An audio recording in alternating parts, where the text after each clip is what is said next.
Comparison. अब आगे बढ़ते हैं, जो 2017 की कहानी है। आ जाओ सर। मैं 2015 में इंटर का एग्जाम लिखा था। 2016 में मैं गया डेलोइट। 2016 में मैं गया डेलोइट। डेलोइट में सबसे बड़े बड़े क्लाइंट्स थे। Deloitte was the biggest audit firm in India. 2017 में डेलोइट जो सबसे बड़ी बड़ी कंपनीज का ऑडिट करता था, फर्स्ट लार्जेस्ट से फोर्थ आ गया, और केपीएमजी जो फोर्थ लार्जेस्ट था वो फर्स्ट आ गया। ये हुआ सर।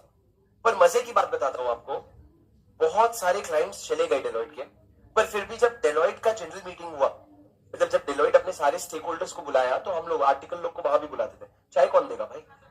अगर तुम्हारे प्रिंसिपल को चाय की जरूरत पड़ गई मीटिंग देखते देखते तो छोटू, अरे ऐसा नहीं है, तुम ऐसा जबरदस्ती बदनाम कर रहे हो, चाय के साथ बिस्किट भी लाना पड़ेगा। ठीक है, सुनो मेरी बात सर। अब उस मीटिंग में हमको पता चला, डेलोइट की मीटिंग में पता चला कि, मेरे को याद है वो मीटिंग, उन्होंने कहा एक बहुत बड़े 5 स्टार होटल में मीटिंग था, सहारा स्टार करके एक होटल है, वहां पे मीटिंग था। वहां पे उन्होंने क्या बोला पता है? उन्होंने बोला, despite losing our top 20% companies which are listed companies, जो सबसे बड़े कंपनीज थे, despite losing them we still have 3% increase in our revenue. Deloitte ने क्या बोला? सबसे बड़े क्लाइंट्स खोने के बावजूद हमने 3% का रेवेन्यू में पिछले साल से इस साल ग्रोथ दिखाए। कैसे? ये तुमको समझना बहुत जरूरी है। सर हुआ क्या 2016 में? मेरे को बताओ, कंपनीज एक्ट कब आया? 2013। एप्लीकेबल कब से हुआ? 1 अप्रैल 2014 से। कंपनीज एक्ट जो है ना, या कोई भी एक्ट जब पिक्चर में आता है ना, एक साथ एप्लीकेबल नहीं होता, इंस्टॉलमेंट में अप्लाई होता है। अब मेरी बात ध्यान से सुनना, उसमें एक प्रोविजन आया। क्या देखा गया? 2013 का जो एक्ट आया ना सर, उसको 2 मेजर फटके पड़े थे। एक तो 1992 में हर्षद मेहता का, उस समय जो हर्षद मेहता का स्कैम हुआ था, और उसके बाद जब आप लोगों का सत्यम का स्कैम हुआ। ये स्कैम का फटका लेने के बाद इनको बहुत सारी चीजें समझ में आई। इनको समझ में ये आया कि सत्यम स्कैम में ऑडिटर इन्वॉल्व था। अगर ऑडिटर अपना काम ढंग से करता तो वो स्कैम इतना बड़ा शायद नहीं होता। कहां 5,000 करोड़ का, कुछ 501 करोड़ का हो जाता। अब सर इन्होंने सोचा, क्यों ऑडिटर इन्वॉल्व था? क्योंकि इन्होंने देखा कि यार, मैं रिलायंस का अगर मैं फाइनेंशियल स्टेटमेंट उठा के देखूं, डेलोइट ऑडिटर है, वेरी गुड, बट डेलोइट 25 साल से ऑडिटर है। अब उनके घर के रिश्ते बन गए होंगे, दोनों के बेटे स्कूल साथ में जाते होंगे, इतना अच्छा कनेक्शन बन गया होगा कि अब दोनों अलग अलग लोग नहीं है। और हमारे कंपनीज एक्ट में ऐसा कोई प्रोविजन ही नहीं है कि ऑडिटर को निकाल दो 5 साल के बाद, 10 साल के बाद। मतलब ऑडिटर का रोटेशन नहीं होता है। रोटेशन मतलब क्या सर?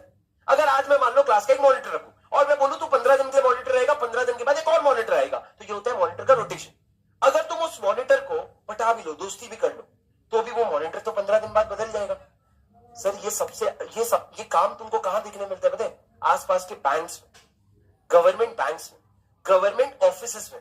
गवर्नमेंट ऑफिसेस में हर डिपार्टमेंट में रोटेशन होता है। जैसे मेरा रायगढ़ जो जगह है, वहां पे जो एचडीएफसी का ब्रांच है, अब उस ब्रांच का मैनेजर जैसे ही मेरे को जाना माना और मेरी उससे बात हुई, मेरा काम होने लगा, 2 साल में रोटेशन। तो अब जो नया बंदा आया, वो देखा मैं क्यों करूंगा? जो भी हमारा काम आसानी से हो जाए, और मेरी उससे बात हुई, मेरा काम होने लगा, 2 साल में रोटेशन। तो अब जो नया बंदा आया, वो देखा मैं क्यों करूंगा?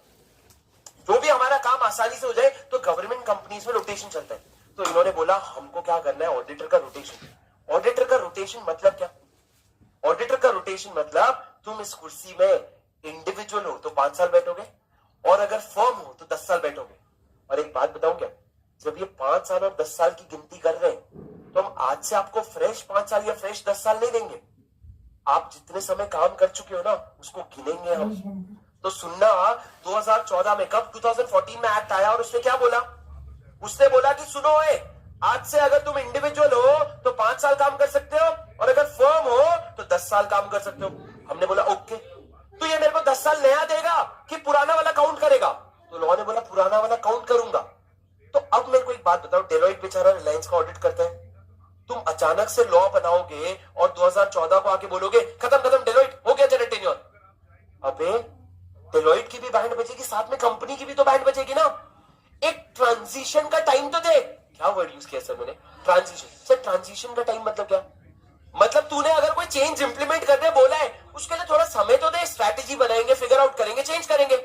अगर वरना क्या होता, मैं तो डेलोइट बोलेगा मैं तो 25 साल से काम कर रहा हूं, तू अगर 25 साल गिनने बैठा तो मेरा 0 टेन्योर बचा है, 0 इयर्स का, तो मेरे को तुरंत निकाल देगा। उन्होंने बोला हाँ बात तो सही है तेरी, कुछ तो करना पड़ेगा। लॉ ने बोला सुनो फिर, हर कंपनी, हर किसी को ना मिनिमम 3 इयर्स तो मिलेंगे कि 3 साल तक तो तू रहना। अगर तेरा टेन्योर खत्म भी हो गया है तो 3 साल तक तो तू रहना, पर उससे ज्यादा नहीं, उससे ज्यादा नहीं। 3 साल के बाद खाली कर देना। मेरे को बताओ 2014 से 3 साल क्या होते हैं? 2017। डेलॉइट जितने भी बड़े बड़े क्लाइंट्स को होल्ड कर रखा था, 15 साल, 20 साल, 25 साल से होल्ड कर रखा था, वो सारे क्लाइंट्स 2014 में लॉ आया और 2017 में सारे के सारे चले गए। अब सर मेरे को बताओ, रोटेशन में जिसके पास सबसे ज्यादा था उससे चले गए, और सबसे कम किसके पास था? केपीएमजी के पास। उसने सारे उठा लिए। केपीएमजी का जो गए वो बहुत कम थे, पर केपीएमजी के पास जो आए वो बहुत ज्यादा थे, तो अचानक से पोजीशन शिफ्ट हो गया। केपीएमजी सबसे बड़ा ऑडिटर हो गया बड़े बड़े कंपनीज का, और डेलॉइट जो है वो 4th पोजीशन में आ गया। अरे तुम समझे क्या? पर सर डेलॉइट कम नहीं है। जिन क्लाइंट्स का स्टैट्यूटरी ऑडिट गया, उन्हीं क्लाइंट का टैक्स ऑडिट, इंटरनल ऑडिट, कोई और काम, सारा काम उठा के सारे क्लाइंट को अपने पास रख लिया। और जैसे ही अगर कोई इंडिविजुअल आया सामने, वो अगर 5 साल खत्म होगा तो वापस डेलॉइट ले लेगा। या कोई अगर फर्म आया, मान लो केपीएमजी आया, जैसे ही 10 साल खत्म होगा वापस वो ऑडिट अपने पास ले लेगा, क्योंकि 2017 में जो हुआ वो वापस 2027 में होगा। उस समय केपीएमजी ने जितने क्लाइंट्स उठाए, अब केपीएमजी का 10 साल हो गया, अब उसके हाथ से बहुत बड़ा शेयर चला जाएगा, और वो कौन ले लेगा? डेलॉइट। अरे तुम समझ रहे हो क्या? इससे दोनों का फायदा नुकसान है, पर सबसे बड़ा फायदा है शेयर होल्डर्स का, कि ऑडिटर को तो कोई और ऑडिट मिल जाएगा, पर शेयर होल्डर को यह फायदा है कि 10 साल के बाद डेलॉइट का काम केपीएमजी के पास गया, तो केपीएमजी ने बैठ के पूरा चेक किया ना कि यार रिलायंस में तो क्या गंद मचा रखे थे ये लोग, कुछ भी करे जा रहे थे, अब सुधारेगा केपीएमजी। और केपीएमजी को अब ये डर है कि जब मैं 10 साल बाद जाऊंगा तो एक नया ऑडिटर आएगा, तो मेरे को मेरा काम साफ सुथरा रखना पड़ेगा, नहीं तो वो दोनों तो दुश्मन है ना।